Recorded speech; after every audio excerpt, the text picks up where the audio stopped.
په کمره کې بند کړی دی او ورځو نو هغه کمره کې ګورو چې څه طریقې سره هغه بوځو. راځئ موږ سره ملګرو دا عبید دی د پوډرو د آیسو نشه کوي د ډېر ټایم نه په دې نشه کې اډکټ دی د هغې د وجې د ده دماغي حالت خو لږ خراب شوي دي. ریلیف ریهب سنټر نه راغلی یم ډاکټر شاه صاحب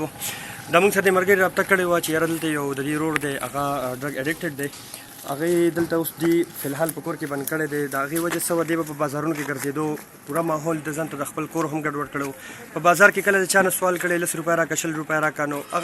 هغه د ځان روټین داسې روان کړی و چونکې هغه د نشې اډکټډ دی نو د ملګري موږ سره رابطه وکړه چې یاره جی زموږ وس نه کېږي او موږ له دا مریض داخل کوي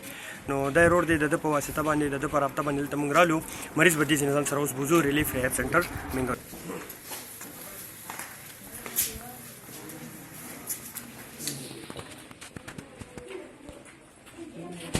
دا وګورئ دا مریض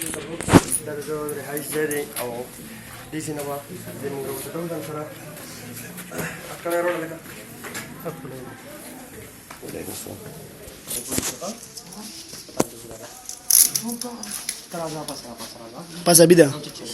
ملګرو دا عبید دی د پوډرو د آیسو نشه کوي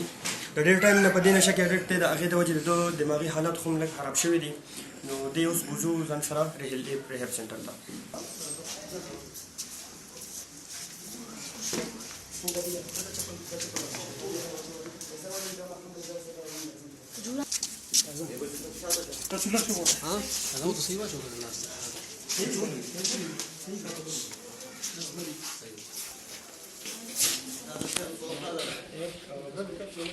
ډېر وخت نه دا نشه کوي تقریبا ورکوټوالي نه زمانه هم ورکوټی و او وخت نه دا نشه کوي سګرټ نسوار چرس دا دا برابر شروع کړل چې بچپن هر و نشه کړله پوډر اوس آی شروع کړی چې آی خراب کړی دی مینټل کړی دی سایکو کړی دی دلې چې کور ته راشي کور کې زنانه هم وهي او نور غوبل هم کوي لوښي لرګي هم ماتوي ګاونډیانو دې تکلیف دی او بازار کې موږ هم په دغه یو که نه کار نه شو کولی په وجود باندې بازار ته راغلو ما ورته دلته میلاو شوم ډاکټر صاحب زموږ ورور دی اوس نه کېږي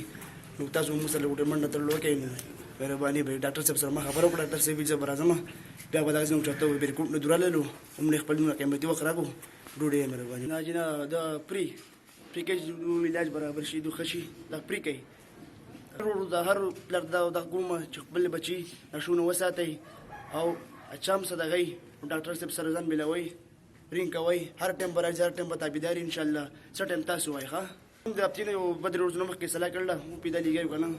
چې څنګه طریقه کار کوو ما خپل پلار ته مې وویل او بل ورور ته مې وویل هغوی چې تا څنګه خوښ یې ته یې بوځه اوس هم زه نیک نه مې موټرسایکل راوسته او رالم کور ته چوټۍ مې دې غوښتېله په ده پسې رالم او دی مې ونیو رالم ډاکټر صاحب ته مې رینګ وکړو. ریلیف ریهب سنټر چې کوم دی دا تېر یو کال نه په سوات کې کار کوي تېر یو کال دلته موږ سوات کې کار کوو نو په دې کې تقریبا چې منیمم 400-500 پیشنټ چې کوم دي هغه زما ډسچارج شوي دي په دې کې الحمدلله 70% زموږ چې کوم ریکوري ده هغه پازیټیو ده